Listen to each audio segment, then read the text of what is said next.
Well, it's that it's that time again. Welcome all of you 750,000 fuckers watching. We're excited to have you here to America's Toy Podcast. This is Toybox Chronicles, and as always, I am your sexy, gorgeous host, accompanied by my sexy, gorgeous co-host Alexander Storm. How are you doing today, sir? Doing great, man. How you doing, brother? I'm doing good. I think we already talked about that. Yes, Hey, sir. look, Yes, sir. you know what's crazy is just when you thought that this podcast couldn't get any sexier, it's like I have no idea what happens, but things just get sexier. So sexy, in fact, that we're just gonna get into this. We're not doing another intro. Normally we do that because we're overwhelmed with ourselves, so we need a second break after the countdown. This one we're not. I am personally excited and want to thank DJ for being able to set this up. But more importantly, I am very excited for this show. We have, this guy has more sex appeal than we do, so it's kind of uncomfortable to bring him on. But you guys all know him as Sgt Bananas, but you're going to see it says Johnny on the screen. So, Johnny, welcome, sir. Well, yeah, I'm definitely laughing. Yeah, we pre-warned him of this. A very subtle intro. Yeah, I want to make sure that it was an okay intro, you know. I think that's probably the first time anyone said that I had sex appeal. So, dude, I got you covered, man. You can't deny reality. Yeah. It's pretty funny. Yeah, we started off. Before we start in, let's say hello to the people in the chat. Right now, Darth Moocher with the Best Damn Star Wars podcast on YouTube, the Sarlacc Digest podcast, which comes right after us, actually at 8 p.m. tonight, but we may be going a little over, Darth, sorry. Matt Logic is in the house. Good evening, Matt, and everything. And our Pixel Plastic and Ink comrade on Friday nights at 7 p.m., Dr. Brentley. Well, actually, last week he was going as Professor Brentley, so he must have got downgraded. Yeah, he's weird. So, yeah. Yeah, he got messed up. And we're getting some banana emojis, okay? So, hey, you know what? This is one of those things where look, first of all, thanks for coming on, man. We really appreciate you coming in and getting your time in here. And we would tell everyone in the chat, if you have any questions, this is the time to ask them, because you've got somebody, like we will say, the best in the game that's doing it. So if you miss this opportunity, you miss this opportunity. Gone forever. Yeah. Well, there's a couple of things. One, just in case anybody's popping in and doesn't understand, what's your backstory, Johnny? Like, where did you grow up? What were you into toys? Just run us down some of the early stuff before you got into being the mega toy photographer you are. Yeah, so I grew up, I was born in 85, so 80s kid. And so my first memories of like toys would be like Masters of the Universe stuff. I had like some He-Man, Skeletor, and then shifted to Ghostbusters. Okay. And then I was pretty into that. Like, I think Ghostbusters was the first toys where I kind of like learned the names of the characters. I was like, oh, like Stay Puft and like Slimer and like Egon and the Ghostbusters. Yeah. And then came Ninja Turtles, and when I was introduced to that, it was like that made me like a toy collector for life. Like Ninja Turtles plays a big role in like me doing toy photography, actually. So yeah, I've been a collector like since I was a kid. Like in the teenage years, it was kind of like on and off, but I've always been a fan of just like cool looking toys and characters and stuff. So I would just pick up stuff here and there during like my teenage years. And then about like 10 or so years ago, a little over 10 years ago now, I basically decided that I wanted to like pick up some of the old Ninja Turtle toys that I didn't have as a kid. So I kind of like went back like to that vintage line by Playmates, and I was like going to like local toy shows and things like that, and just looking for old Ninja Turtles and stuff, trying to like find like some rare one in like a pile of stuff. And so I started buying like old school Ninja Turtles again. And then like around that time, I made an Instagram. It was like a different one from the Sgt Bananas one. Okay. I would post like photos of like, this is my haul for from the weekend or whatever, you know, like stuff I picked up. And then I started searching like hashtags of like TMNT, Ninja Turtle, stuff like that. And then I eventually stumbled upon like a toy photo. And when I first saw it, I didn't know what I was looking at really. I thought it was cool though. I was like, oh no, like what's going on here? Like how are they doing this? And even at that moment, like it didn't like click for me then, but I thought it was cool. It was probably about 4 or 5 months after that. Where I just had like I kept buying toys and I just had like all these ideas like you do when you're a kid and you're playing with your toys and you're like thinking of these storylines and who's fighting who. And then I had this idea. I was like, oh, I should take a photo of Mondo Gecko and Genghis Frog like skating this tech deck rail. And so I didn't have any knowledge of photography. I wasn't not a photographer at this time. I just had my phone. And like based off of like the couple examples I had seen just like on Instagram of toy photography, like I put them in like a banana box or something because I was like, oh, it's like a diorama, but it's like it was so shitty. It's I actually provided that photo, so at some point you could bring it up. But it's not good. But it was a lot of fun though. So that's the main thing though. So like I set it up, I took it, and I was like all like excited about it, even though it sucked. I mean, not then. I thought it was cool then. Yeah. For shit. But like that day was just like the kickoff of it. Like after that, I had just all the other ideas that would come to mind. I would just kind of go and try and like create, and then just I never stopped. And then after a certain point, my girlfriend, she was a photographer, like actually knew photography. She kept trying to kind of like nudge me to like try to like use her camera. And I was like, yeah, I'm good. Like the phone is like easy and convenient. You know, you can just like pull it out of your pocket and it's quick. But eventually I did try it. And then once I saw like the capabilities of like an actual DSLR, that was like, and that was the second stage. And then once I started to get involved with like photography, like toy, it clicked, and it was just like the perfect storm. And I was just like obsessed. Like it's all I wanted to do. It's all I thought about. And like I was collecting more than ever, but I was also learning like photography at the same time. So each thing was kind of feeding one another. And yeah, I never stopped. Now, you know, with what you do right now, was that, even though you said you kind of just fell into it, did you have another path in mind that you thought that you wanted to go into? Like, you know, some people, I know artist Jim Lee said at one point that his family wanted him to be a doctor or something, you know, or was it just you fell into this and you was like, wow, I don't need to think about anything. This is where I'm going. Yeah, more so that. Because like prior to just like falling into this stuff, like I had like a regular job. It wasn't like anything that I was passionate about, you know, just like it paid the bills and stuff like that. And it's kind of like a dead end job. And like honestly, like if you would have asked me back then, like, what do you want to do? I would have just been like, well, I don't want to do this. That would have been my answer. But upon discovering toy photography and like really like falling in love with it, then I realized like this is what I want to do. I don't know like if that's something that's even possible for me to like, you know, have like a job, make money off of it, or like find a career doing it. But like I just knew that I loved doing it. And then along my journey, I kind of started to believe like, well, something will come from this.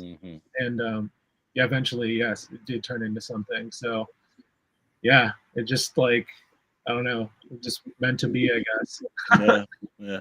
Well, you know, sometimes, you know, you're blessed if you can figure out what you want to do this life, and if you can do something that you enjoy, it that makes it even better. For sure. Yeah, I realize like how like fortunate and lucky I am to be able to do something that I actually love to do. Now, when it comes to figures, and I've seen a bunch of stuff, what scale do you prefer using? And also, I've noticed it seems to me like, you know, mostly like maybe mezcos or NECA with the soft goods and things like that. It seems like that speaks out a little bit more to you. But what is your preference? Well, definitely in terms of scale, like 1/12 scale for sure. I mean, I have like a bunch of 1/6 stuff as well, but like in Hmm. terms of shooting and the type of like photos I like to create, it's all like 1/12 normally. And then as far as brands, like Mezco, NECA, SH Figuarts, and then like nowadays, like a lot of these like third-party companies are kind of popping up that are putting out Yeah. really high quality stuff. So that's kind of been the most like intriguing stuff that I see these days, because like Mezco, it's like they put out great stuff, but then like they're not going to do some of the stuff that these third party companies would do. Sure. Hmm. So Right. just a little bit more exciting, I guess, for me right now. So companies like this is a third party, but like Damn Toys, they have like a series called Death Gas Station, Hmm. which is a really unique and fun line of figures. They're just not like anything else out there currently, and so like I really like that line of figures. And I guess that. I guess also I would say that I will buy like like I said earlier, I'm a fan of a cool toy or a cool figure. So even if it's out of scale, if it's out of 1/12 scale, like if I thought that it would be something fun to shoot and that I could like create something cool with, I would buy it probably. Okay. When you're doing like a like when you're doing a shoot, or you're trying to figure out like what the scene should look like, do you like what are some of the kind of like the first things that go through your mind? Is it about like what you have on hand for like dioramas, or is it just about like, oh, I saw this and I need to recreate it?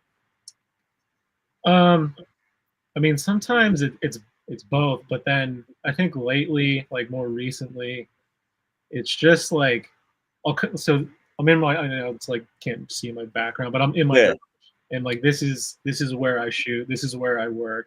So like all my figures are in here, like all my camera stuff's in here. So I'll come in here, I'm here all the time. And sometimes like when I want to shoot, I'll literally kind of just sit in like this chair and I'll just like look around and see what pops out. And then like if a character like pops out, like okay, like let's say Batman or something, right? Like okay, that figure looks cool to shoot. Then I'll think about like okay, what environment? So like then it would be like diorama, and then get that figured out, get the diorama on the table, and then I'll just sit more and just look at it and think about like what the story is, like what was he going to be doing, like what time of day, all these factors that go into it. And it's interesting to me because I don't plan things out, I just go off of feeling. So if you were to ask me like what figure are you going to shoot next, I don't know. It's like when I come in here, it's like sometimes I'll come in here and I won't shoot anything, like it just doesn't turn into anything, and just the creative like juices just aren't flowing and nothing happens. But then other times it's like I come in here and all of a sudden I'll walk out of here with like 3 or 4 photos, and those are the good days. But it's just I try to be really intentional with like the idea and the story, so it's so when the person's looking at it, it's an immediate like what's going on. And then like it grab like aspects of the photo will grab you. So like the lighting, for instance, like if you're scrolling and all of a sudden like you see something literally catches your eye, that's going to be like the lighting. You're like, oh, you stop, you look at it, and then it's easy to digest like initially, and then it gets the person to look a little bit longer, and then they start to see the other like little details planted in there. And I love doing that stuff too, like just adding little pieces to the story, like figuring out like, does it need this, does it not need this, does it help the story, does it take away, like is it distracting, stuff like that. That is like how I shoot now. I mean, over the span of like the 10 years or so, it's changed a lot, because in the early days, like in the first like couple of years, a lot of my style was just based off of like practical effects and learning how to capture that kind of stuff. So it would be like oh, I have a sand trooper. I'm gonna go to the beach, and then I'm gonna have like sand flying around, and I want to like learn how to capture the sand flying around, around the trooper. And so like that was kind of just like the motive for the photo. Where now Okay. it's just way more detail oriented and thought out. Like I said, try to be very intentional and like have things thought out and make sense and tell a story. Yeah. I noticed that when looking over some of your work, especially the lighting. I think that is, like you said, that's the thing that jumps out to me is that there's, you can tell one, two sources. You can always see it. It really does kind of add a feel of it being real with Hmm. the lighting and everything. So that's the thing I enjoy. We've got a question here for you. Hmm. This is from Dr. Brentley. He says, do you use virtual backgrounds or do you build everything yourself? I don't use virtual backgrounds, and I just commission like dioramas, so I don't build them myself. I, Okay. I buy them, but yeah, so it's like all like tangible stuff. Like Mhm, everything you see is like in camera. mhm. And Occasionally, it will be like a glowing eyes or something. yeah, yeah. That might not be tangible, or like I haven't done it in a while. But like if there's a lightsaber, I'll just Photoshop that. But like I typically don't Photoshop effects, like because Yeah. I like doing tangible stuff. That's Mhm. And do you have a favorite diorama maker, or is that like basically trying to get you say you have a favorite child?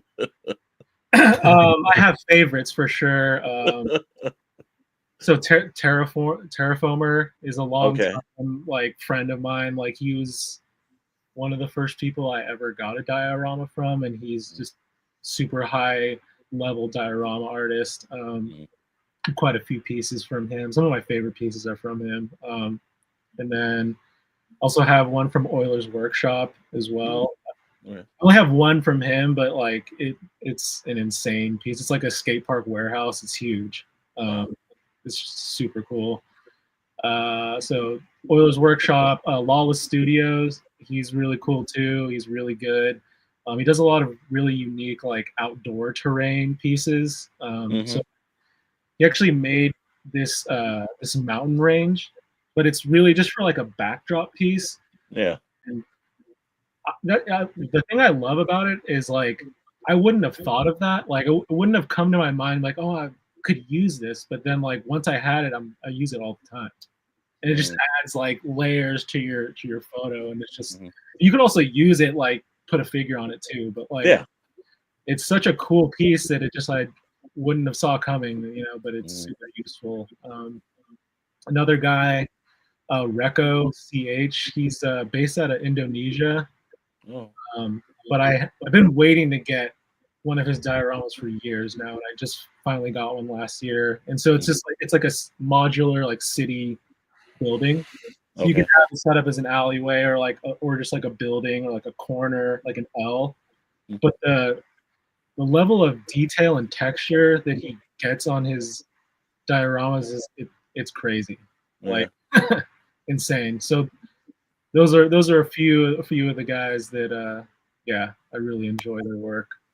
All right. Well, yeah, Dr. Brentley just wrote in right here that says, "Wow, that makes your work so much more impressive. Love that yeah, you do so much practical." And that's we were talking offline on that. Since I work in Hollywood, I think when I saw Alien Romulus and they were like, "Oh, all that stuff is practical," Yeah. that made me feel better because if you look at some of the older films, before they did a lot of times digital effects. There's nothing wrong with digital effects, Mm-mm. but it's the practical you want to see because I think that sometimes when you have the digital stuff, you're skipping levels.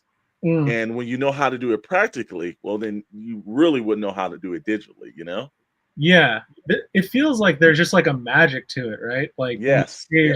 like they were able to pull something off, and you're like, oh Hmm. man, like Yeah. cool. Like it has Uh, a feeling to it that you're like, ah. it works like that.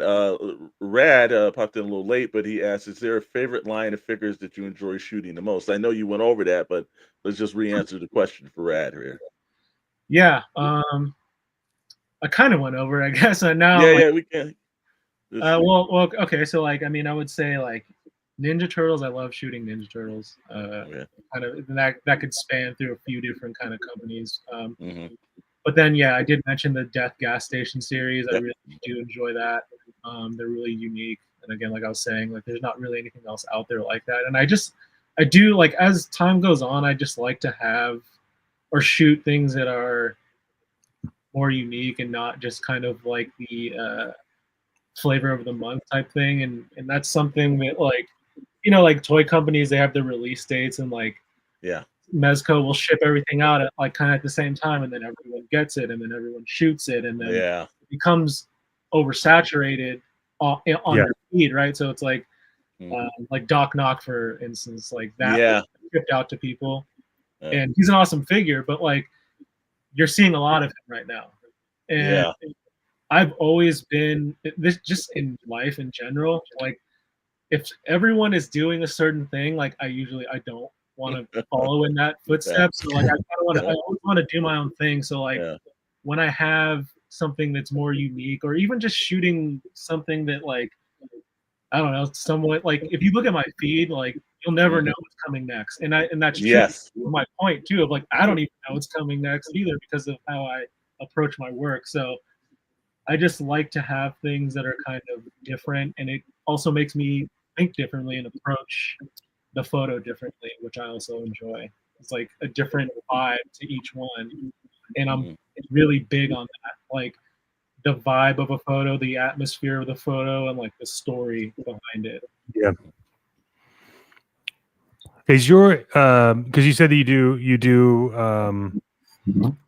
a lot, and so it's kind of like a two-part question that also includes one from Rad here.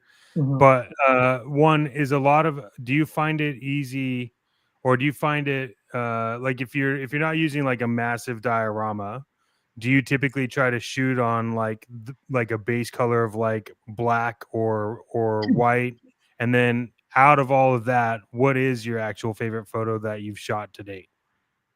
Okay. Yeah, so that last question is exactly. Well, you just got to pick your favorite fucking kid, is what we're saying, right? I mean, I think like as artists, it's the way that you view your own work. It's like I don't hate my work by any means, but I'm a harsh critic on my own stuff, and like I keep it moving. So like the photo I post today, like I already have another one ready to go. It's like that one I'm already like is above the one I just posted. Okay. Like now that isn't necessarily realistic. Like not all photos can be like a certain level, and that's just the way that things go. Yeah. So that'll be my way of answering this. So there are certain photos that I've taken that stand like the test of time. I took a photo of the quarter scale NECA Leonardo figure. I mean, a long time ago now. It had just come out, and it was just like I was still shooting outside primarily, and I was on this bluff, and I was walking back to my car. It was like golden hour, and I just like put him in this tall grass. It was really like simple and spur of the moment. It was like, oh, I like the way that's lit, and I plopped him down, and I took this photo of him, and like to this day, like it is one of my favorite photos. I don't know if I would say that's the one right there. Yeah. I don't know if I would say it's my favorite, but it's one of them for sure. It's like I don't know that I could recreate that now. Like, I mean, ego says I could, but well, I'll tell you that like that it doesn't even look like that's a toy. To be quite honest with you, that almost looked like a scene from the movie or something. You know? Yeah, and then part of that, obviously the lighting plays a very big factor into that, and also just like the figure itself and like the insane amount of like detail, like texture that those figures have. Yeah, so, those are my favorite. I think when those came out at San Diego Comic-Con, like when they first released that like 4-pack, and then they had the like diorama with it. Oh yeah. Well, when I got those home and I took them out of the box, I was like, this doesn't make sense that this is a toy. Because that was like, I think that was probably one of the very first like high-end like crazy detailed toy, and I don't think that NECA honestly has done that good of a job since. I think they have great things that they come out with, but if you look at the quality of like the first TMNT figures that they did to like what they're doing now, it's like they did put a lot more time and effort into that. I'm glad they did it with those. You know, like because like as a kid, that 1990 movie, like it was like everything. Yeah. It Yeah. still is. Like Mhm. that movie, I feel like influenced me in ways that I didn't even know. Like subconsciously, like if I'm shooting those, Mhm. I just like tap into like the grittiness and the atmosphere of that Yeah. movie like automatically. Yeah. And like Yeah. that's how I see them, and like that's what I want to like create when I shoot those figures. And like they did such a good job with those figures. Like you said, it's just when you look at it, it's like that's what I wanted. I would have like I passed out as a kid if someone handed me one of Oh those. yeah. I know. Yeah. Because like if you remember the original ones they had, like Playmates did, and they were like Yeah. rubbery, and they had the Yeah. spots on them and stuff, and Mhm. like I thought that was cool, like the rubbery texture. I was like, oh, that's Yeah. like different than like the other ones, but like Yeah. they don't look like the movie. No. Yeah. These look like the movie. So yeah, those figures are amazing. Well, let's go over. We've got some stuff in assets that you sent over. So, as you were saying, the first shot of the first shot. Look, that's not a bad shot, man. You know, you look at it now. I know from hints to 10 years ago, but it's still a pretty fun shot, man. Well, I'll say like the idea is definitely fun, and that I Yeah. also had fun, which you know, if this wasn't fun to me, I wouldn't do it. Yeah. And Yeah. so like that plays such a big factor into like me still That's- doing this. But yeah, I mean the idea is fun. Execution could obviously use a little bit. Have you ever thought about, like, taking that photo, updated today? You Yeah, know? actually was gonna do it last year as like the 10th Okay. anniversary, and then like so like Super 7 has their Ultimates line, and they Yes. made both of those figures, and I have Mhm. them, and I have like a stair set that works. Like I actually had it set up, Mhm. and I think that I just ended up kind of like psyching myself out because the bar in my mind was too high. Like, Mhm. and it took me Mhm. out of my like realm. Like, it just wasn't fun actually, because I was just like, I was thinking about it too much, and I was like, this has to be at like some crazy quality level, and I was so I'm gonna circle back to it at some point when Okay. the time is right. But yes, I do want to, just because it would be interesting for me to like do honestly. Yeah, no, it makes sense. All right, so we'll flip through that. I see your sense of lighting is coming through with Wolverine. Yeah, yeah. So sorry, lighting is probably like it was like the last frontier of like I would say like practical effects for me. Like it Mhm. was the last thing I started to learn, but it's also the biggest like it was the biggest mountain to climb. And I'm not saying Okay. I'm not it's not like I mastered it or anything, but like it became it changed my whole outlook and style Yeah. once I became obsessed with it. And like once I was able to like learn how to kind of manipulate it to like create the type of like shots that I wanted to take, that's what really drives a lot of my work now too, is just the Mhm. lighting. Like the lighting has to have a certain look and vibe to it Yeah. for me to, like even post something. Uh, And when you take a look at this Batman one too, is yeah, the lighting definitely because of the shadow. yeah, And you can just like, wow, that looks like that's something like like Robert Pattinson's walking on the screen right here. yeah. So that photo, like initially, like I had him on that staircase there, but I was shooting it from different angles, and the shadow wasn't part of it for a while, and then I moved the light, and then I cast the shadow on the wall. Mhm. That's when I was like, there we go. Like I just knew I was like, that's it. Like Yeah. this Mhm. now I can like just kind of like go in and like fine tune it. But yeah. When you're shooting these, like you said, you do a majority of it in your garage. Mhm. So I know I also have like my garage set up for the photography. Um, Nice. so, but when I do it, if I'm doing lighting, I'm turning off every light except for the ones I need for the photo. Is that something that you find yourself doing a lot? Um, yeah, I do that sometimes. Sometimes I'll just leave the lights on in here. It doesn't, and I'll just adjust. But yeah, there are times where I definitely need to have the lights off to kind of because they're just like interfering, which is probably Yeah. why you turn. So not all the time, but sometimes. Okay. All right, so we go back to slide reel. We'll hit up a couple more, and again, wow, highly impressive and everything. Again, I would think that looked like that was snapped from somebody's horror film as somebody's coming down the stairs with a shotgun. Yeah. So yeah, I mean, I became a fan of The Last of Us. Actually, didn't play the game, but Okay. then the show really pulled me in. And then again, with these like third-party companies, that Yeah. full figure is so well done, Mhm. and just What figure is that? it is the Limb. I think it's Limb Toys. Okay. Joel. So they made Joel and Ellie, and it's like the game version. Mhm. Um, I'll Yeah, hit that's you awesome. after. I could send you the exact one.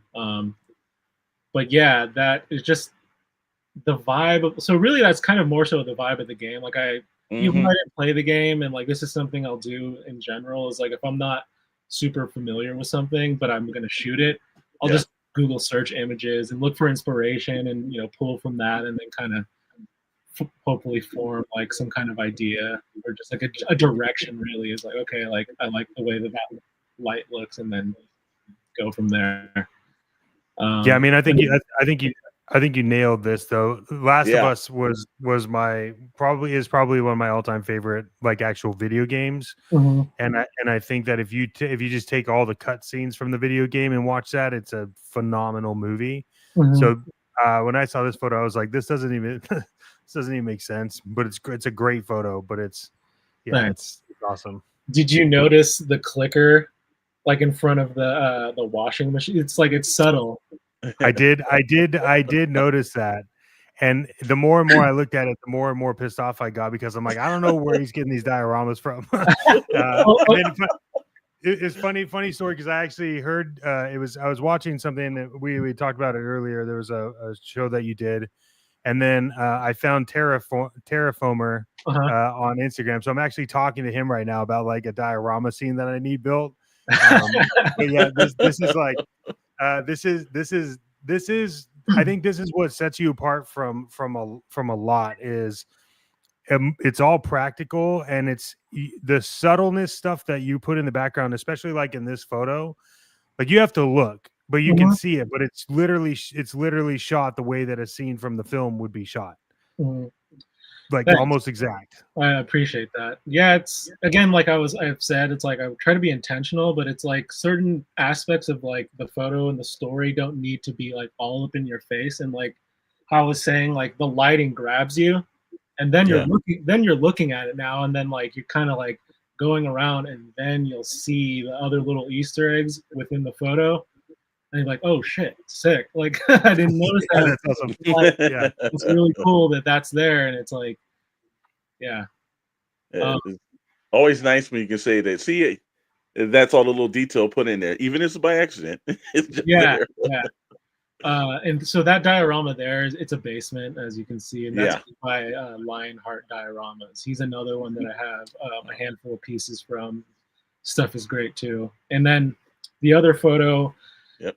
with that Union Gomez figure, Hmm. that's actually the warehouse from Euler's Workshop, and I Oh, okay. Oh. kind of like turned it into more of just like a regular looking warehouse rather than like a skate park warehouse. So Hmm. Mm. Wow. the windows though, I don't like diorama artists are just insane to me. Like I don't know how they do these things, but like Yeah. Yeah. those windows that he created like on the back wall there, it's just Wow. like they're so cool. Yeah. Yeah. We've got what's the biggest challenge in making plastics feel alive? But before we do that, Scully from the Skeleton Tomb, sorry, that was on Lore earlier tonight. He popped in and everything, which they're part of a huge toy photography group as well. Nice. And Commander Bly has a request for you. He says dials are terrible. I'd be happy to help you get rid of them. Yeah, I bet. But going back to Rad's questions, what's the biggest challenge in making plastic feel alive in photos? Hmm. Rad's just hitting us with hard questions tonight. Everything. That's Wow. that's a great question. What is the biggest challenge in making realistic? Hmm. Off the top of my head, I would say like okay, lighting and posing are very like if you just have those two things, like you don't have to have a dio, anything like that. Like say you just black backdrop, you have like nice, crisp, good lighting, and like a solid pose that makes sense. It's gonna be a good photo. It's like that is like a formula for in my eyes, that is a formula for a good photo. Like you don't have to have the sets, like all the stuff that I have to create great work. And someone that an artist that comes to mind, another toy photographer. I don't know if you guys are familiar with, is Mr. Lee. Mhm. He kind of embodies what I just said. Like he doesn't necessarily have all the dioramas. Like he might put like a prop piece in there, but his lighting is always really good and his posing is always really good. And his photos are great. Like those two things alone can take you so far. You don't necessarily have to have all the dioramas and all the like. I invested so much money into dioramas. Like it's like I collect like I collect figures and like it's not good for my wallet. So Yeah. I can tell you, definitely hurting your wallet. like I was saying earlier, like I have an obsessive personality, and like once I kind of like started to dip my toe in like picking up dioramas, it was like, yeah, I just started. I want this one, I want that one, and it's just because it also fuels like the creativity and inspiration, and just like all the stories I want to tell, and it's just so much fun to have like an actual, for me, a set piece, and like it's when I'm shooting, it's like I'm in that set too. It's like I always like lock in. I'm just like, okay, like I'm on this rooftop too with like, and just like, cool feeling. And let's see, I'm sitting on one now. I can't confirm. Yep. But like I said again, when you get to the point, have you noticed that like now, especially because of the fact that you make toys look 10 times better than you, how much of an influx of like people sending you stuff like, hey, would you snap this, would you do this, like it's probably grown exponentially over the years, but like are they willing to like send you exclusive stuff like we don't want this out but we want your opinion of how this shoots, or are you getting any consultant aspects of the business like that? Yeah, so over the span of like my journey, I've had a lot of great opportunities with like a bunch of different companies. So like I think the first thing I ever did, the first like kind of freelance gig I ever did was if you remember that game Disney Infinity. Yes. Yeah. So those figures, they were interactive with the game. Like they asked me to shoot some of those, and then one of them hadn't come out yet. I think it was Kylo Ren at the time. And so it actually turned into a shoot for them, but then like they had like StarWars.com get involved and like interview me and like wrote a piece on me. So that was the first thing that I ever did, which like at the time, I mean, I was only like a year or two in on so it was like insane to me that was happening. And I remember the photo that I took of Kylo Ren. They wanted to like feature the light up his lightsaber because like when you put it on the base or whatever, like it lights up. So I had to have like an Xbox like outside, and then just like extension Xbox, and then I had to like cover that. So like it's a snow scene, and I was using flowers. I didn't want to get it all like dirty. It was a whole thing. And thinking back to it now, I'm like, man, that was like I had to work so hard to get that photo, and like thinking about it now, like what I'm capable now, like with the knowledge I have now, like what I can do. But it was a really fun and like it was a big learning experience too. So like Disney Infinity.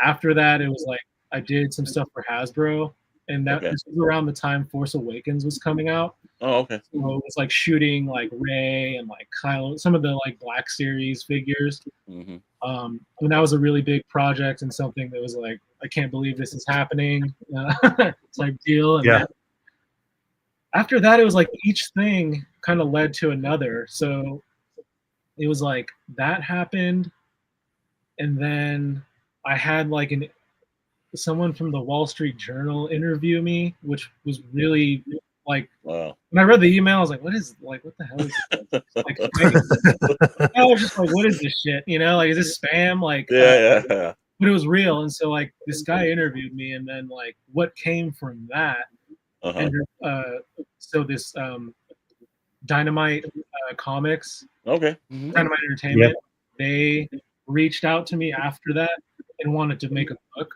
So then I made a book, and that was that was really wild too. And and that actually somewhat led to the Tested stuff Yeah. on YouTube, because so Norm had, the guy who does the Tested, like is the host.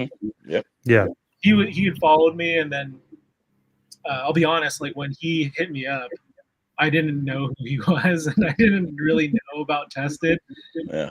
And a quick search, I was like, oh shit, like Yeah. Better do this. Yeah. big deal. Yeah. And so like it just so happened like they were based in San Francisco, and like I'm just right outside SF. Yeah. So like, you know, we talked, and then like they came to my house, and I think that's might have been, Chet, where you saw the video where I had the 90mm lens. Mm-hmm. So we filmed like a series of videos. They're still on YouTube. It's actually like kind of just like a tutorial of different types of practical effects. So like, if I remember correctly, the first one is rain. There's like a scene where I do with like Jyn Erso from Rogue One. Okay. He's in a forest and it's raining, so I kind of like talk you through how to do like a rain effect, practical. Yeah. And I did another one that's like a snow effect. Yep. And it led up to like fireworks, like using fireworks in like a photo. And yeah, like that was that was a pretty big thing too. And then just throughout the years, I've also just, you know, like Hasbro has kind of been a company that would reach out for like some projects here and there. But I don't know if you guys know this, but I actually I do this full time, but I'm an in-house photographer for Super 7. So all that stuff that happened in 2020. It was like right before pandemic hit. So like, it actually was like the story behind that is like, I was at Comic-Con 2019. Okay. And I was like in line at the Super 7 booth to buy like a couple t-shirts. And a now coworker of mine like had bought my book, so he like actually recognized me, and so he was like talking to me, and so we kind of like, you know, like exchanged, and you know, he already followed me, so then I followed him. We would like talk here and there on Instagram. Fast forward to like basically December of that year, I think it was December or maybe January of 2020. He reached out and was like, hey, I don't know if you're like looking for work, but we are looking for a photographer, so if you're interested, let me know. And so at the time, like I was actually like laid off from my job, and so I actually was looking for work, and so I said yes. I'm like, yeah, I'm definitely interested. And like I ended up like going on the interview like at their office, and I remember like I walked into their office. My perception of the company at that point was like, oh, it's like they're a smaller company, and like it, you know, they have like a couple stores. They have like a store in SF and that I had been to, and that was kind of it. Like it was just like, oh, it's like a smaller company. But when I walked into the office, it was like oh shit, like like there was, my mind was like blown. Like it was just the coolest thing. Like everywhere I looked, there was toys. Everyone's desk had figures on it. The room that like I was interviewed in like was like a basically like a little museum type deal. There's just like toys and stuff, and that's awesome. It just felt like immediately it was like, this is where I should be. Like the immediate like I need to be here. And so yeah, I ended up like getting that job, and it was like a dream come true in a lot of ways. Just like this is like kind of what I had hoped would happen, it's like what I hoped that would happen, like that I would be able to do this for a living, and I didn't know how or when it would happen, but just the way that everything kind of lined up, it was just like super meant to be. Like laid off, and then like this opportunity kind of fell in my lap, and it just worked out perfectly. And like I started working in February of 2020, Mm. and it was like right before the pandemic hit. Like, Wow, yeah. going to the office for like a month, and then like pandemic kind of started to like hit, and they're like, "Oh, we're gonna work from home for the next 2 weeks." Mm. That never ended. Yeah, exactly. Mm-hmm.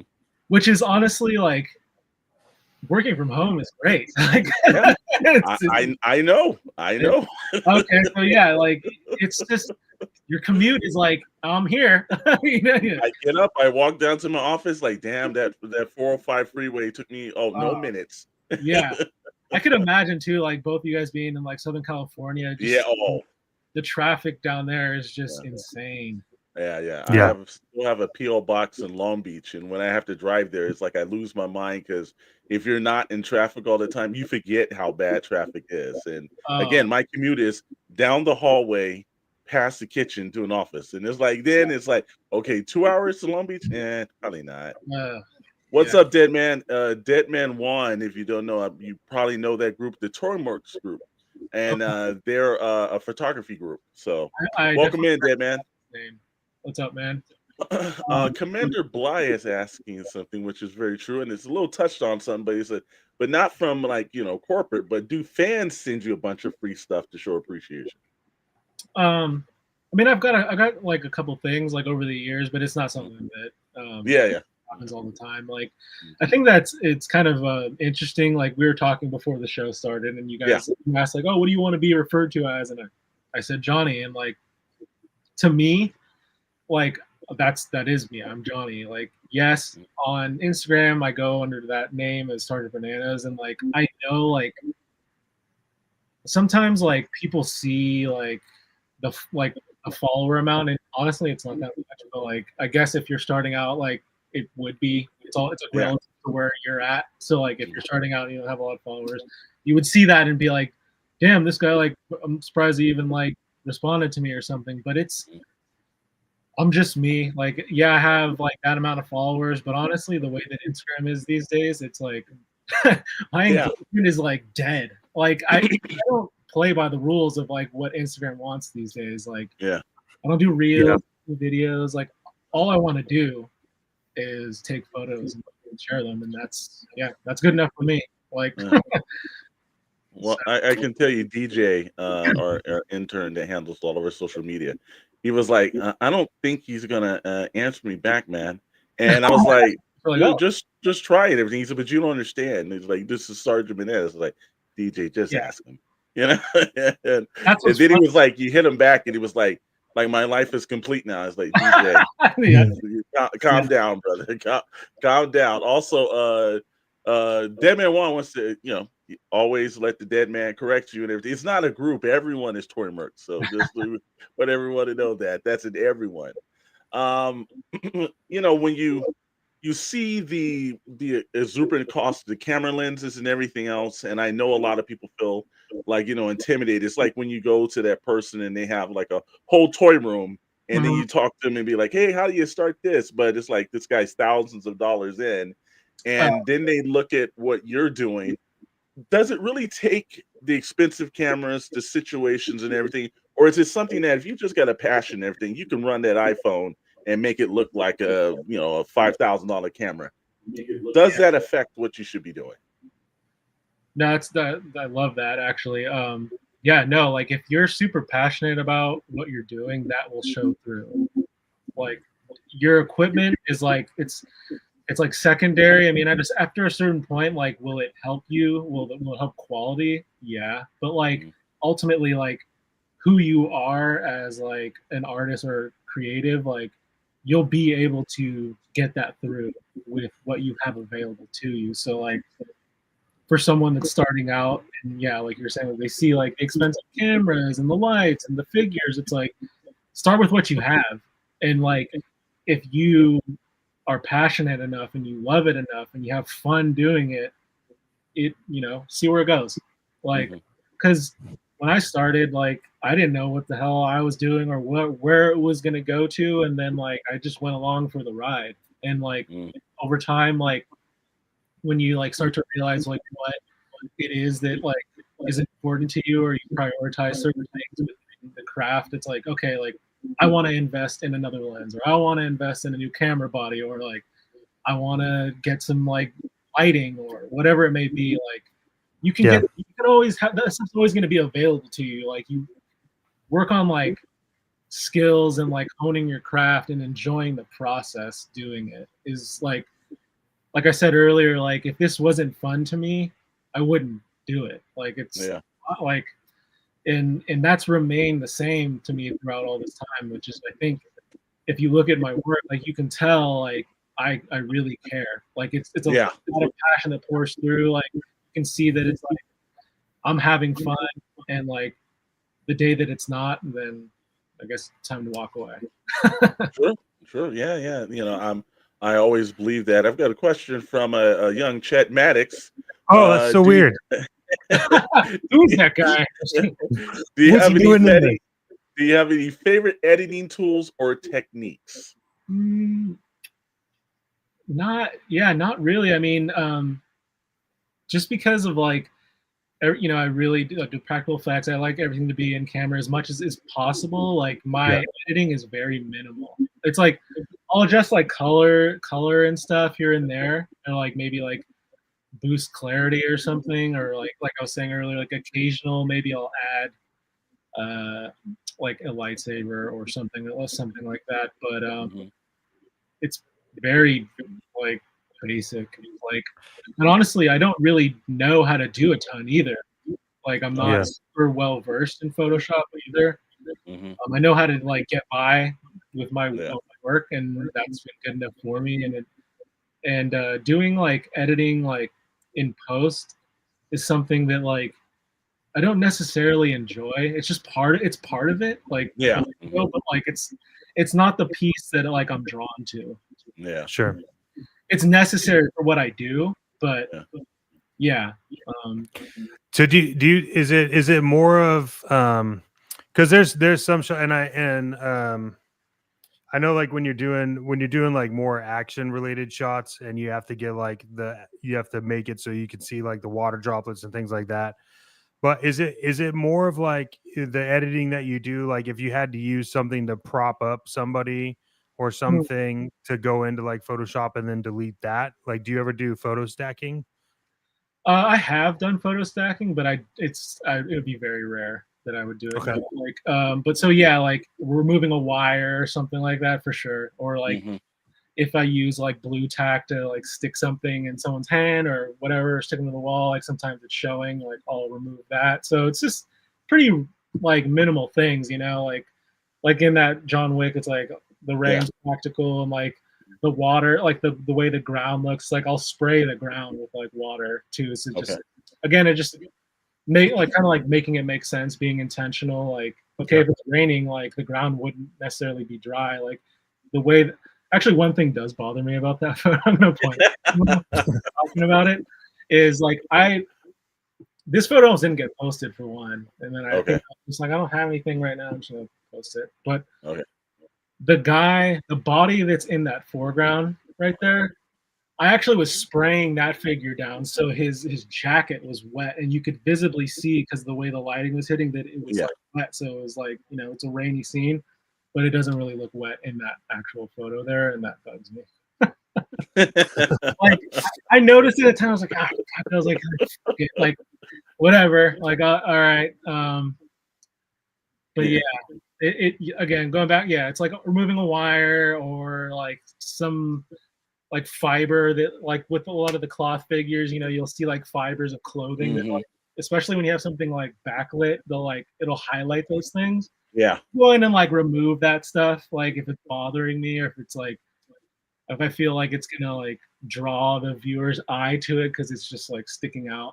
And then we're looking over here with, I think that's the Imperial Universe figure. And of course, it's the laundry room down in the basement that still looks fantastic. There we go. Is that foam? What was that? Is that basement? Is that all foam? The staircase is wood, but the rest is foam. Well, okay, so the washer and dryer are like 3D printed. And then same with the fridge there, but yes, the walls, the ceiling, the floor is all foam. Wow. That's so Wow. good. Amazing. Yeah. Here's the particular one. I know this was latest, but this one rocked me to the core because when you see like the Superman, Clark Kent sitting on the subway and everything, and the shots and the subtlety and the paper and everything else like that. To me, this is one of that, and of course, like I told you, the Godzilla one because I'm just a Godzilla nut. Okay. But this is just one of my favorite photos you've taken. It's just Wow. wow, it just springs out to me, man. Yeah. That so like obviously the same figure there. That's a Yeah. great example of like third-party companies putting out phenomenal figures, right? Like this Mhm. Clark Kent is crazy good. Like the amount of like posability that he has, Uh-huh. even with the cloth goods, because like Yeah. that's the thing with like sometimes when you get like a Mezco or another company that makes a cloth good figure, and like the clothes can restrict movement. Mhm. So like sometimes like it sucks like when you get a figure and you're like say it's like Spider-Man, you're like, I want to get him in a Spider-Man pose, but then when you go to do it, Mhm. can't. You physically Yeah. like the figure can't achieve it, and then you're kind of stuck to having him just like stand, like just Yeah. kind of pose or something. And Yeah. yeah, but that's a great figure, and like going back to that actual scene there. Yeah, wow. And Initially, a complete like it was in the train, but it was yeah. way different. It was like he was holding his jacket. He had his jacket draped over like this. Oh, The okay. lighting was slightly different. He was like Mhm. holding his hat, and then like you could see a bench on the like viewers left, and there Yeah. was paper sitting there. And then I took that photo. I edited it, and I had it on my phone. It was like I was thinking about posting it, but then the next day I just kept looking at it. I'm like, this ain't it. Like, Yeah, yeah, yeah, yeah, yeah. You feel it. so I went back in the garage. It was still set up, and then I just made a couple adjustments. Like I put the jacket on him, put the Mhm. paper in his hand, and then because there's two, he comes with two papers. I was like, oh well, makes sense that like if someone's riding to work, like they're gonna be looking at the paper, so it could Yeah. be more than just him. And then I added that, and I feel like that actually adds a crucial piece It to the story. does. Definitely does. Yeah, it's awesome. Wow. And which diorama is this? Because I have seen like there's a couple out there right there I've seen on Instagram that are fantastic dioramas with subway scenes. This is I can't remember the maker, but I've seen this one where you can take off the pieces and everything. Is that similar to this or So, yeah, this train car was made by his name. He goes by Lido, uh-huh. Iltowep. All right. I don't know if it's like it's spelled out saying or it's like web, but so Mhm. Litowep. So he made that train car. It's like all 3D printed. It actually lights up, but in this photo Wow. you wouldn't be able to see the lights anyways. Yeah. Yeah. Um, yeah, and then he had like so you can see like the orange bench, a little piece of it there, but actually he included like a couple other benches as well, and then like Wow. some props with it. It's a really fun piece, actually. One thing I will say, this is not a knock, but just something for people that are looking to buy dioramas. Mhm. Um, if you buy a diorama that is not modular, that does not break down, it's Mhm. always you're gonna have to figure out where to put that thing. Like because if it'll always be that. Like and Yeah. so that's kind of an example. That train car is Yeah. sort of an example of that. Where over the years of like buying dioramas, there's been a handful where I bought that don't break down and they just take up, they're big. Like, because if they're scaled with a 6-inch figure, then it starts to be correctly scaled. Like, sometimes that'd be pretty big. Yeah. So yeah, it's just something to note, to be aware of. Like, if it doesn't break down, know that you have the space. Yeah, yeah. Oh, yeah. Well, once you start getting your hand into toys, that's usually the thing that probably the space is already run out of, Oh, So, yeah. yeah, once you start getting the rooms and the figures and they start becoming like start off with 10 and then there's 1,000 of them sitting somewhere magically, Yeah. So I see that like you have a couple shelves behind you there. That's just a small amount. Okay. So is this how you display your figures, or do you have like DTOF and stuff that you put them in? Or I actually let me move out of the way because it's kind of hard to see, but there's a giant case right there. Mhm. That's a glass case. It does all the GI Joe classified stuff that I have. nice. because I'm a massive Joe fan as well. And this is the 2023-24 / version because I've got like mini shelves, so it's gonna do an L around my office right here. Cool. And you'll start seeing so the dragonfly will move from the top down, and so it's just gonna display's gonna change because obviously your whole display changes, and then the advent of 112 vehicles have Yeah, like, well, now I can't display all of them because I it's know. like how higher can you put them, how low can you Yeah, it's like a really great time to be. Yes. It's like it feels like, because like as adults, like you have your own money, so you can actually go and buy the stuff, Mhm. and then these companies are just pumping stuff out, right? Yeah. It's like, did you ever, like as a kid, it was kind of like, oh, I'm a Ninja Turtle kid, like I collect Ninja Turtles, and like maybe your friends like, oh no, I collect Motu, and it was Yeah. kind of. But now it's just like, even if you're only a Ninja Turtle collector, there's so many companies putting it out, and GI Joe is the same. Like, Yeah. a bunch of companies are putting out GI Joe stuff. Again, like we got the third-party companies out there that are putting out really high-quality things. So, it's like a good problem to have, but it's also dangerous. It takes all your money. That's for sure. Yeah. It does. You find yourself, oh, no, I'm just gonna get all classified line, and then Masco comes up. She's like, "Damn you, Masco!" Yep. And then it's like then you see Super 7 starting to put your stuff. It's like, can you just slow down? I can't take it.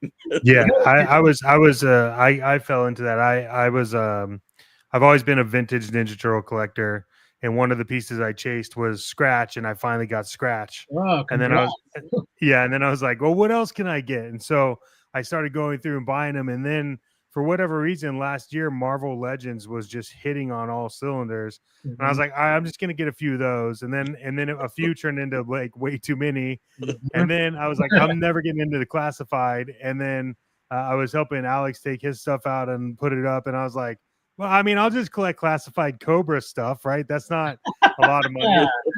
And so now it's like I look, all it's done is like trigger me to like, okay, I got Scratch, but I also need like I need all these other ones, and like what's the most rare one you can find? It's like I remember I was on Whatnot a couple days ago watching this guy's stream, and he had every classic Ninja Turtle he had was either like it was either mint on card or it was mint on card and graded. Wow. And then he pulled out like a metalhead that was green that I had just never seen before. A warrior. And warrior metalhead. And I was like, come on, man. It's only $750 though, and it's graded, so maybe I could buy it. So I'm glad that you mentioned that you're a vintage Ninja Turtle guy. So can I ask, like, how long were you, like, I don't think that Scratch is necessarily hard to find, but the thing is obviously the price. Yes. Yeah. So like, did you get one on card or loose, or what did you? No, so I was talking to 3 people, and one of them had it like on card and graded, but that was we were like lowballing at like $5,500. Yeah. And I was like, I don't think I want that. And then I was talking to a dude that had it loose, with no accessories. And he wanted like 2,500. And then randomly my sister was like, hey, I know that you're like looking for this. And I was like, well, that's a problem, first of all. And it was this random toy store in Ohio posted that they had a Scratch, and it had no accessories, which I was fine with. I was like, I just want Scratch at this point. So we went back and forth, and I got it for a lot less than what you would normally get it for, but he doesn't have the accessories. So now I'm on an accessory hunt, but those fucking things, you might as well just buy a Scratch on card because that's like $500. Yeah. Yeah. I've seen, like, so I don't have Scratch, but actually I'll tell you a story of a friend that will kind of blow your mind. So the town that I grew up in, this friend of mine, like, he's like a groundskeeper at the high school we went to.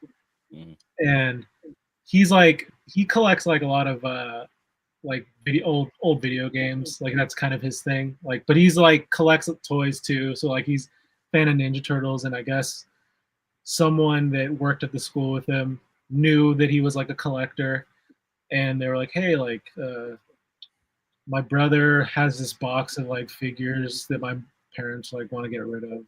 It's like some Ninja Turtles or something. So like, if you want to come look at it, you could just like take it if you want. So he goes over to the house and he like gets this box and he's like looking through it, and there was a carded scratch in there, and they gave it to him. Oh God. Like every time I see him, it's like I can't not. I'm like, tell me the story again. Yeah. That makes it's like you know, because obviously you went through the process of getting one, and you know like, what that entails and like how sought after he is, and so to know that like someone just came up on one for free, and it was also on card. Now it's not like it was like the greatest condition, but who gives a shit? Yeah. No one gives a shit, because you could take that on card and send it in and have him take it off card and grade it, and no matter what it is, it's more than he paid for it. Oh, so, you got that shit for free. Yeah, no, that's So the question you might end up thinking of though is like, did he tell them what was in that box? Because that was the question I had, right? I was like, I would ask him that. Like, did they know? And he was like, well, they didn't know. And I was like, kind of like, well, I understand the situation you're in, but it is kind of like weird because it's like, ooh, you gave it to me. Yeah. I know the value, like, but it feels wrong to exactly. He did say, so he did like, hey, like, this figure's worth a lot of money. Like, do you guys want money for, like, do you want something for it? Like, what do you? And they're like, just take it.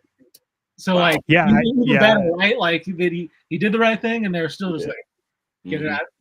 That's what's good is when it's like, all right, I know how much this is. Like, I can't just take this and that. And if they say like, no, I don't want anything, it's like, okay, cool. Yeah, my next one I've been trying to find is what was his name?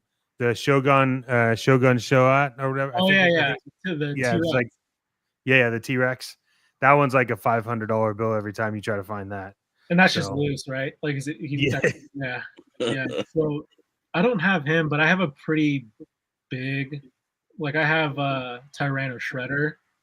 I used to. So when I bought it, it was on card, and it was. I remember I bought it on eBay like way back when for like $75, and I was like, damn, this is a lot of money. Yeah, Figure goes for a lot now. It goes. It's pretty expensive. All those Dino Turtles like are pretty pricey. I have that Warrior metal head. Do you have any sumos? I did. I ended up. There was a period of time where I was just like, I don't know. I had both of them, and I even had like they had the top knots, they had the slippers. I didn't have all the accessories, but they were pretty complete. And my dumbass like sold them for like it was not what you should have. I think I got like 400 for both, but I feel like now like one of those with what I had with it would be that no problem. And that's I tend to not like regret things, and that's one where fuck, I wish I still had those, like, because they're so weird and like they're cool, and I also had the Winged Warrior, Leo and Donnie. Wow. Some of those two. And they had their wings. Like, at one point I had the undercover Donnie, not the one, but the cloth one. Yeah, the cloth good one. He didn't have his coat though, but like still like I got him in a trade early on in my days of like buying stuff that I didn't have as a kid, and like it's one of those things like the guy was like, oh, like here's this one. I'm like, sick. Like it's like, okay. I forget what the trade was, but I also remember thinking like, well, I'm never gonna find a stupid jacket. I have did you ever follow the variants? You just talking about like the turtle variants? Like yeah, like where the I think I have. Yeah, like if they came with like a black belt with accessories, like they had the variants with like brown belts, like Genghis the Frog and stuff. Genghis Frog is an interesting one because like I remember like seeing in like a forum that people were like, there's actually like a soft head Genghis frog, and like there was these photos, and it's like I don't think that's actually real. But like at the time when I was looking, I'm like, if that's fucking real, I definitely want that. Yeah. Dead Man One says, "Good show, guys. I got to take my sick ass to bed. I know he wasn't on the skeleton tomb tonight. Thank you for being sick and putting up with us, brother. I hope you get better, man." Yeah, I don't know if that. I don't know if that's real. I don't know if that's real either. But I have this one that came with the Oh, the gold belt. the gold belt. Nice. I think I Yeah, have and then maybe. yeah, I chase like the very. That's the one thing that I get stuck up on is like TMNT stuff. I'm like, no, I need all of these. So like whatever whatever you have, I'm like, yeah, I'll just purchase that. I'll purchase that. You know, it's like Yeah, there's some. so. Yeah. Have you seen the Warrior Chrome Dome? Like so, like the metal, like the blue one. I don't have that one, but I always wanted it. Yeah, that one's sick too. So Super 7 actually made that Warrior metalhead in ultimate form. Oh, they did. Mhm. Yeah, I have the I had the funny story about that actually. I have the Super 7 scratch Okay, yeah. because I was like, oh, I'm never gonna find the original one. Like this one's bad. And then like a week after I found that one, then I ended up getting the real one. And I was like, that's cool. Like, Yeah. Yeah, it's like, you know, he's so pricey. Like I would like having one, but I would probably rather have like the undercover turtles if I could. Like the cloth coats. Yeah. Like, yeah, to me, like those are ones that like, yeah, I've always, but they're crazy expensive too. Like they're very similar with like the accessories. Like you'll see certain accessories of theirs pop up, and it's like, what the fuck? Like, come on. yeah. There's no fucking point here. I don't understand. It's just like a solid color. It's like, oh, goggles. It's like $300. You're like, fuck you. Yeah. yeah, that's pretty much it. Yeah. Well, that's the thing about 3D printing. Most guys like, I think I can make that now. You know, it's like I'll just go with it, cut it That's out. actually added an interesting layer to all of this because, yeah, like you can kind of piece together the complete thing. I mean, yeah, it's not necessarily authentic, but Yeah. if it's on your shelf, it looks good. Like if you can 3D print like scratches, accessories, but certain collectors, like I think I would be like this, where I'm like, yeah, but it's not. Yeah. It's not the real one. Like I'm always gonna want the real thing. Yeah. It's like, are you willing to pay those insane prices for like a fucking like cake gun? yeah. Like this. I talked to this one guy for the money bag for scratch. Yeah. And he was like, "Yeah, I mean, like, what are you looking to spend?" I was like, "No. You just tell me how much the shit is." Yeah. He's like, "Oh, I want $500." I was like, "Yeah, man, we're good. That's not anywhere near where I'm at." He's like, "What were you thinking?" I was like, "I'll give you 150." He was like, "No." And I was like, "All right, cool. I'm good, man." Like, fucking $500. Are those real coins in there? Like, what? Yeah. Apparently there is. I was like, dude, that's like a third of the cost of like an open scratch almost. Yeah, it's weird how that happens. Like some accessories like that, just crazy expensive. People know the value. If they know that value, you're in trouble. Yeah, I guess because obviously there has to be people out there that are actually paying these prices, right? To like justify them offering it at that. Like, exactly. One just sold for $6 last month. It's like, I'm offering mine for $5. It's like, if you're getting a deal. I think what'll happen with all these vintage turtles is Playmates will be like, all right, here's the big FU, and they'll just re-release them.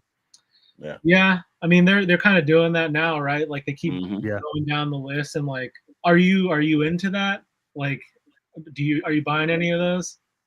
I mean, I would be lying if I said I didn't. I've bought a couple. I did like the Walmart had like the exclusive like Playmates 89 re-release 4-pack. Like I bought that, but I don't know. I'm just yeah. I mean, no, like I'm like you. It's like I mean, I could have that, or I could just find the original. That's where I end up like with it is like, I think I definitely enjoy seeing them on the shelf, like all this time later. Like you see it when you're a kid, like going into whatever your Toys R Us or like KB's or whatever, and like seeing that, and it's like it's cool now. Like kind of like full circle, like you're an adult now and like you're walking into like Target and like you're seeing the same figure. So I think that like I appreciate that, but it's like, yeah, I have the original, or like I would get the original. Yeah. Yep. Yeah, especially if you're doing the hunting and everything and looking down at one point or another. It's the satisfaction of knowing that it's something vintage. And Chet and I both been doing the same thing. I've been repurchasing a bunch of like vintage Joe vehicles. And I found out actually that, the stuff I'm playing for Classified now, it seemed to have devalued some of the vintage stuff. So Mhm. now I'm finding vintage things at prices that, like, 5 years ago, Yeah. it was like out of hand. So I do think re-releasing does kind of help in certain ways. Hmm. Um, but also does it kind of hurt maybe some of the vintage stuff? Possibly too, because the more demand, the more stuff's out there. And some people are, like I said, again, they got the Super 7 Virgin Scratch and like, I'm great. It's Hmm. like, yeah, I'm probably never going to pay that amount of money for Scratch. So I'll take this. So I think that it's a positive and negative version of collecting that kind of happens in it. Yeah. Yeah. I mean, going back to Scratch, it's like the Super 7 one didn't affect the value of the vintage Mhm. one though, because it's No. still like it probably is even more actually. I mean, I haven't looked for a while, but like, yeah, that I feel like it's kept the status that it's at still. Yeah. But that's cool for you with the vehicles though, that it's like Yeah. you like get some of those at like prices you can live with because Oh yeah, yeah, yeah. And I think again, it makes you appreciate from like when you were younger and you had them, and it's something about re-seeing them now in this point where you don't have like Christmas Day, you have a 30-second appreciation. You rip it open, you're playing, okay, I'm great.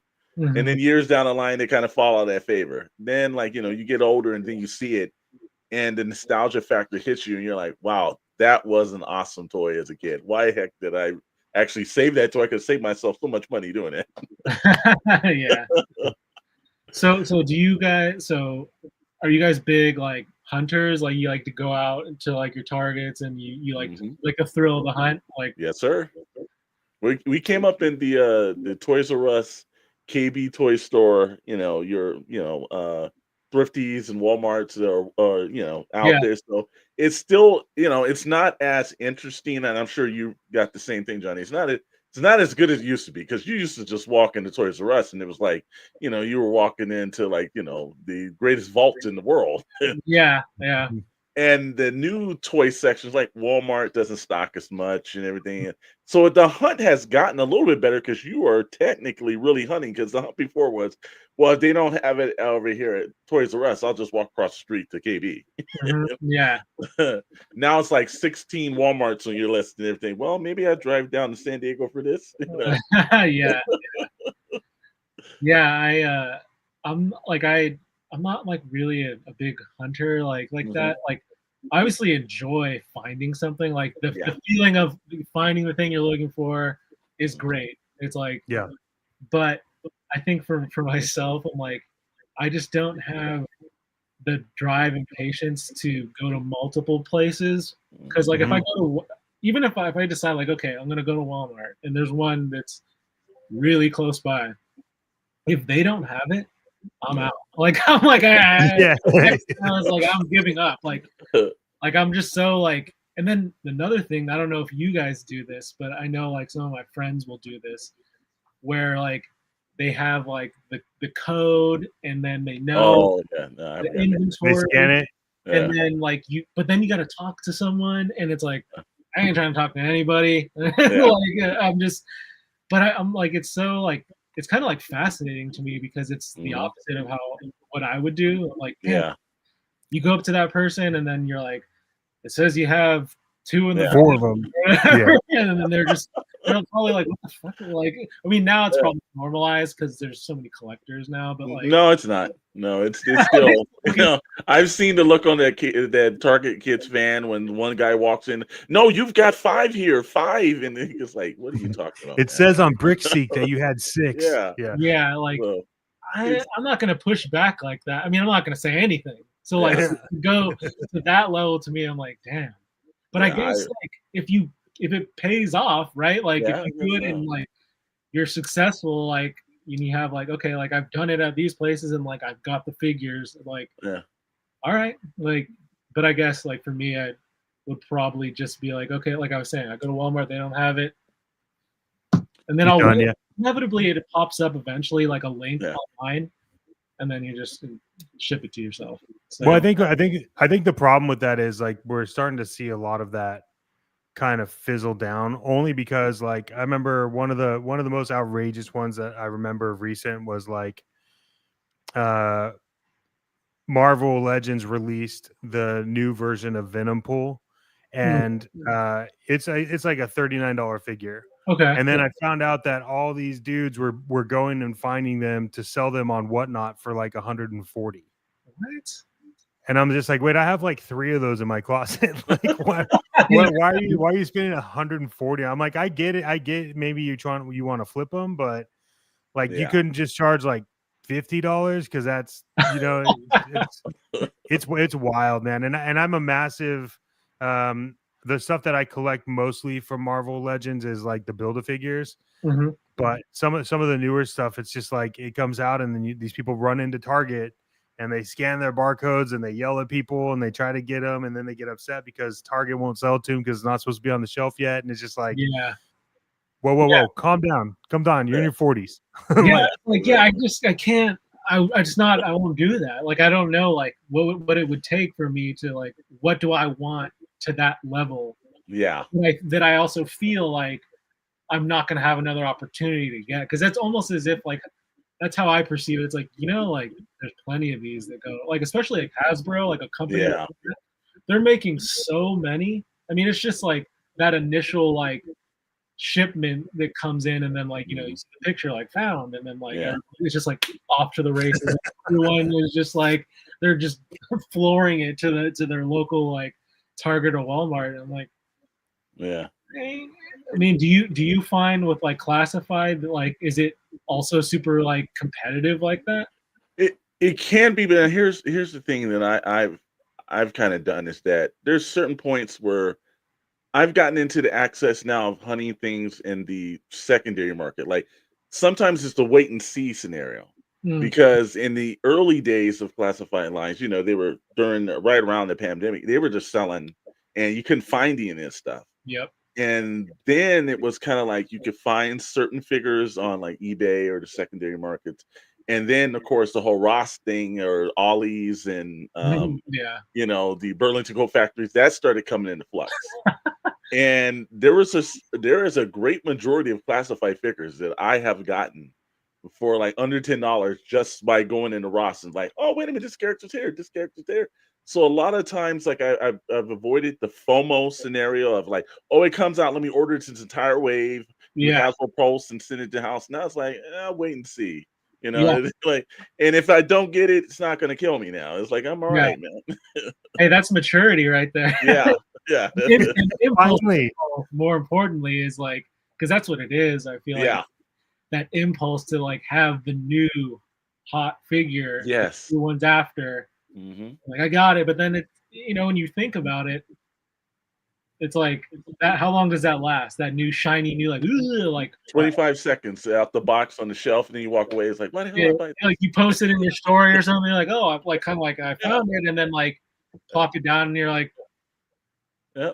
Then you're eating dinner later that night and everything. You don't even put another thought by it. Oh yeah, I did buy that yesterday. It's just you get out of the fact of like, wow, this is like something I don't see. And then when we started going to a lot of the toy conventions and everything down here, and that's where it's different because when you hit some of these vintage toy collections shows and you mhm. start like that's when you walk in and you see something like, well, I'm not seeing that on the Walmart shelf, Oh or yeah, this is like, wow, this is impressive. And yeah, sometimes you'll run into like, certain hot toys that you would only see an image of, or mhm. something like the $6 million man is sitting on the shelf. You're like, I haven't Yeah, seen this since 1978. It's like, oh, yeah, yeah, yeah. so That's a different type of like. yeah, yeah. Thing. There's appreciation, but the beautiful aspect is again, like you said, with the secondary market and all the, is you can get your fix Well, all Yeah. over the world. It's like you can have something. There's a lot of like, vintage collection of toys that come from like, India and from like, down in South America, or you can get a lot of people are now into a lot of the Japanese import toys. You could get your fix Yeah. anywhere, and there's something that fits everyone. And that's the best thing about living now. It's not like there's 3 or 4 companies that are just making it. There are Yeah. literally hundreds, and you find something online, you're like, I didn't know they made that. Wow. Yeah. Yeah. I feel like it nowadays, it's like, it's rare that I find myself like kind of scrambling to get something that I'm looking for. Or like, I mean, if you wait and you look hard enough, you can usually find it. Especially like the waiting part is pretty big too. It's like, Yeah. Yeah. because that also helps you not get gouged as well. Yes. Yes. Again, like when you're like, somebody's like, oh wow, and we know a couple of guys that are just like Hasbro post puts it up and everything the entire way if I'm buying it. And then I'll like, over the point he's like months later, he'll tell me like, wow, man, wish I would have waited for that. Told Yeah, you. yeah. I feel like the NECA cartoon line, Oh TMNT, yes. was like that for a long time, where it was Oh yeah. each time a 2-pack came out, people were Mhm. just like, and then you would see it on eBay, and it would be like Yeah. double, maybe triple.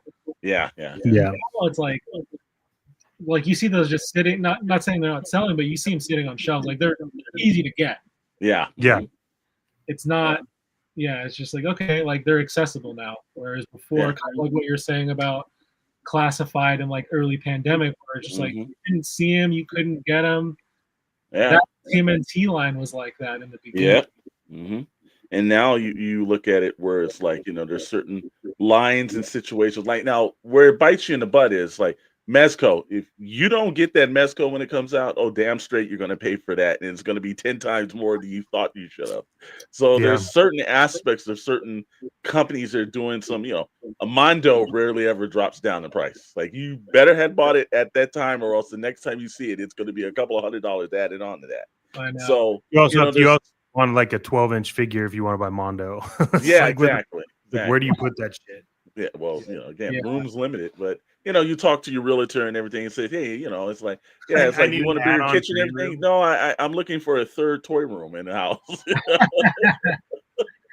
Yeah. Speaking of Mondo, it's like I wanted to get that Clayface, but Yeah, I didn't get I'm not gonna get it now. Well, I don't know what's gonna happen, but like I wanted that special one really, and that one yeah, wow. Yeah.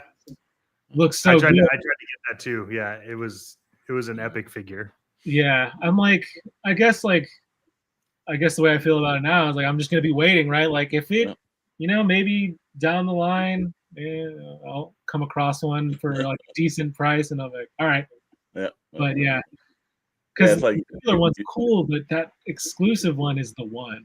yeah, Yeah. The and then accessory. you're like, damn, I'm gonna have to settle for that McFarlane one. I just saw those images the other day, and I kind of had that thought. I was just like, oh, that's funny that they're putting that out now. I guess I was like, well, if I close my eyes and stand back 15 feet, it'll look like Mondo. Because I guess I mean, like, it is still called Clayface. the thing about Clayface though is like for obviously you see that figure's huge, Yeah, wow. Yeah. but you could still shoot it with like a 1/12 and it would actually make sense, like because he grows. Oh yeah. Yeah. So that's the part where now that when I thought about that, I was like, damn it, like because it actually made more sense to me. But also, like we all suffer from space. Yeah. Like, Sure. yeah. Well, you just have to do at that point. You just have to do a perspective shot, right? Yeah. Yeah, exactly. Yeah. I don't know what I would have done with it. Like I actually collect. I somewhat am collecting the X-Men, their X-Men line, the ones, the Mondo stuff. And I'm really just collecting it. Like I don't shoot it, even though I think it looks great. I just and like I have them, and they're just in the box, or like I have a couple here on my desk here, but like I don't do anything with them really. Like I guess I reached a point like I'm still a collector, but like a lot of the driving force for me is like, can I use it like for photos, like creatively? Like, I mean, there's things that I buy just to have, but like, I don't know. Like when I look at the Mondo stuff, I'm like, I could do something with this. Like Mm. they're awesome. They look great. Like I have Omega Red sitting right here, and he looks Oh, super. okay. And I don't know. I'm just like, I don't know if I'll shoot that though. Yeah. Do you ever think about, or have you ever like sold a bunch of figures, like older figures you had that you just feel you won't shoot anymore? I have, yeah, but I haven't done it for a while, and like there's definitely things that I know, like, yeah, I could easily live without that. I guess like really my hesitation is just like the whole hassle of it, just Yeah. Mhm. because like a lot of my stuff is like it's open and like maybe like having to track down certain accessories, and then it's like you get more money when it's complete, and then Yeah. Yeah. Yeah. I'm kind of just at some point I tell myself that I will, like, okay, you got to gather up some stuff, get it ready to sell, and just do it all at once. But yeah, just the thought of that, I'm like, just I don't feel like doing it right now. But I Yep. definitely have stuff like that I would get rid of. That stuff that probably sell for like decent amount too, like some Mezco stuff that I know I'm not going to shoot, like some of their older Batman figures. Yeah. Yeah. Yeah. Well, as we start, because we're getting down to the point where like I think we could go damn near 6 or 7 hours, and I think the fans would be like, "Why are you guys going to do this?" Like, all right, man, shut up, guys. I've got to get to work and shit. But hey, this might be part two because again, Johnny's friend of the channel, and we'll have him back anytime he wants to come back. He can dictate whenever he wants to come back. So, but one thing too, our buddies over at Odd Frog Entertainment have just announced just the other day that they went into production for the Bandito. Johnny, have you seen the Bandito? I have, yeah. That's the Oh, like hot rod car, right? Like it is and everything. oh, It's that's from cool. our friends here on Odd Frog Entertainment. It is a 112 scaled vehicle, and it is made for toy photographers like yourself or anyone else that's into enthusiasm or want to put, like, yeah, if you need something for the Punisher sit in, a Blade, or somebody else, or That thing any looks, other great character you can yeah, sit in. Fully customizable when you take a look at this, but this has just gone into production nice. and it will be out the summer of 2025. Oh, And the best thing about this is that if you want now, the pre-order stage has stopped. So if you actually, you can now they're in the production, but if you order it now, they'll no longer be like, when they're shipping, you have to pay. Now actually you need to pay up front for it. mm, But it is still a reasonable price. It is again, it's built for toy photographers and the toy community itself. We're so happy for our buddies over at Odd Frog Entertainment, and again, they are pushing Odd Frog. And last week we had David Vonner on, the father of Marvel Legends, and they've got a little project that they're working on right now, and there's a couple other things going. So we're going to hit this little advertisement for you right now. Incoming transmission. There's a new show headed to Bandito Radio. Action Figure Frequencies with your hosts, Chet Maddox and Alexander Storm. All the talk on action figures you crave. Only on 112 FM Bandito Radio. And now, if anybody wants to know what Bandito Radio is for toy photographers, toy enthusiasts, toy customizer. It is a channel devoted towards them. It'll be on your local radio stations of iHeartRadio and Spotify and a couple other networks. So when you're in the studio and you're snapping some photos in the middle of the night, you don't have anything to inspire you, there'll be something on for the going through Bandito Radio, 112 FM that will inspire you. You're a customizer and you're out there in the middle of the night. You find that there's no inspiration for customization, or you want to just hear a different version of an actual radio show, then you're going to get that through the Action Figure Frequencies by myself and Chad Maddox. So that's going to be launching in the next week. And, while we've got you here next week, we'll have the Odd Frog guys. We'll probably have David Vonner back. Hopefully, we'll see if Deadman Juan can pop on and a bunch of the people to launch the Bandito Radio pre-launch show next Wednesday night, 7 p.m. Pacific, 10 p.m. Eastern time. This Friday, we've got Pixel, Plastic, and Ink, our catch-all show for the week. And this week, it's going to be about Fantastic Four, the trailer. I know everybody's seen it. Everybody's excited. And we know we're going to see some Marvel Legends come from that in the next couple of weeks too, which is really cool. So that's what we're working on. Anything else, Johnny? Anything you got coming up that you want to load the fans? Doing any appearances or anything? There is something coming up, but I just can't. Okay. But very soon, you'll know soon. Okay. But I just want to say thanks for having me on. It was a great conversation talking to both of you guys. So thank you. No worries, Yeah, man. man. Pleasure was ours. Open invitation anytime you want to come back and everything. And again, DJ, your dream has been fulfilled. Sgt Bananas is on the show. Yeah. Now shut up. Yeah, you got Sgt Bananas. That doesn't mean you can call him or DM or anytime you want, man. But from this point forward, just don't message him, because if we hear that you've been messaging him, then DJ, you're out. But he's a good kid, and we're so happy to have him. But yeah, man, hold on, and we'll end the show, but we'll be back, and we're going to put you in the green room right quick, and then we'll be back after we close it out. All right, brother? But thanks for coming on, man. Yeah, thank you again. All right. Well, Chet, again, Yes, sir.